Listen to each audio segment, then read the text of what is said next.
Donc j'ai essayé de réunir tous les aliments. À droite, vous voyez, c'est plutôt du végétal. Ok, donc on va avoir des poivrons, navets, patates douces, courgettes, carottes, je crois que je les ai dit, la butternut qui est cachée là-bas. Maintenant, vu que j'ai des haricots verts aussi qui sont cachés juste en dessous. Donc maintenant, vu que je suis en jeûne, je ne vais pas non plus en acheter trop. D'habitude, j'en achète un peu plus. Et on va les cuire donc sous forme cuite à la vapeur surtout.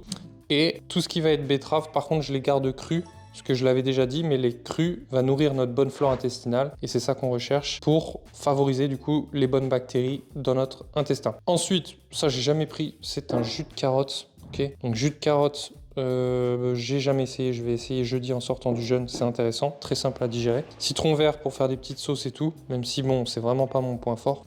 Tout ce qui est de petit déjeuner, je vais manger les fruits, donc une banane avec des fruits rouges, j'en prends pas tout le temps, mais là il y avait une promo à 2,75 €, donc intéressant. Et puis de la salade aussi, c'est intéressant quand même d'en mettre. Donc voilà un petit peu pour la partie végétale. Pour la partie protéine, je l'ai mise ici. On va avoir des œufs, hein. J'en ai pris beaucoup plus que ça, mais c'est la protéine la plus intéressante pour l'homme, clairement. Moi, j'en mange vraiment beaucoup, minimum 20 œufs par semaine. Ensuite, une protéine animale avec du poisson, ici du thon, pardon. Donc, il va y avoir des EPA et DHA avec les oméga 3. Ils baignent dans de l'huile d'olive, donc il y a des oméga 9 aussi. D'habitude, je prends plutôt du maquereau qui est plus riche en oméga 3. Et puis après, des protéines végétales avec des lentilles corail par exemple, des haricots secs qui vont être riches en calcium, il me semble, c'est intéressant. Et puis là encore, il y en a deux, c'est des pois chiches. Pois chiches, préparation de falafel, bio.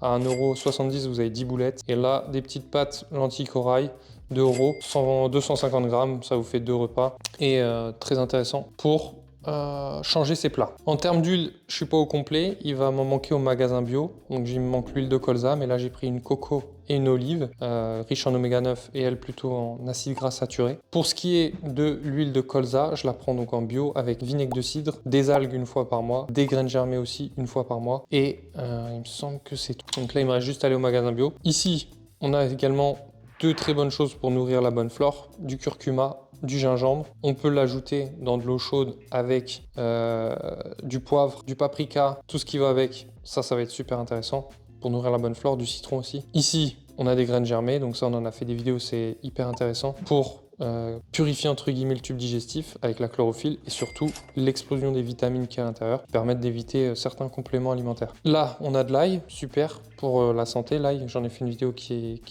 montre tous les bienfaits, les 4 bienfaits notamment. Le quinoa, alors après on passe du coup plutôt au céréales, donc ça c'est du pain complet au seigle que je mets avec 3 œufs le matin et mon smoothie ici. Ici donc, quinoa intéressant, il est comme les œufs, il contient les 9 acides aminés essentiels pour l'homme, donc ça c'est vachement intéressant. On va avoir du sarrasin, donc ça c'est super intéressant aussi, notamment pour la richesse en magnésium, et le magnésium il est pas si facile à trouver. Donc ensuite on a du millet, lui très intéressant aussi pour le zinc, il contient beaucoup de zinc, et ça c'est un oligo-élément qui est hyper important. Ensuite du riz complet, c'est des très bons glucides. Et il y a d'autres choses comme du potassium, il me semble, il y a des choses intéressantes dedans. Ici, on va avoir des graines de chia. Pareil, je les mets dans mes smoothies. Ok, donc là, il y a des oméga 3 encore une fois. Là, on a des EPA et DHA, c'est des oméga 3. Et ensuite, le dernier oméga 3, c'est de l'ALA qu'on trouve dans l'huile de colza, huile de lin, huile de noix. Et qu'on trouve aussi dans, du coup, graines de lin, graines de chia. Une simple petite cuillère à café et déjà, les taux d'oméga 3, ils sont énormes. Donc là, il y a un peu de tout. Vous voyez, il y a de la protéine, il y a de la céréale avec des bons glucides, il y a des oméga 3 ici, il y a beaucoup de minéraux ici, il y a beaucoup, encore une fois, de vitamines, d'enzymes ici. Donc, et puis là, j'en ai pris 2 stocks parce que je vais faire des légumes lacto-fermentés. J'en ai déjà parlé de la puissance des légumes lacto-fermentés. Donc, voilà, là, il y a un peu de tout. En tout, j'en ai pour 90 € à peu près tout. Mais il y a énormément de choses que je vais pas avoir à racheter les semaines qui suivent. Par exemple, l'huile, etc. Ça, les œufs, j'en achète pas toutes les semaines. Quinoa, j'en ai déjà des stocks, etc. Donc, les semaines qui suivent, souvent, on est autour de 70, 60, 70, 70. Voilà, voilà.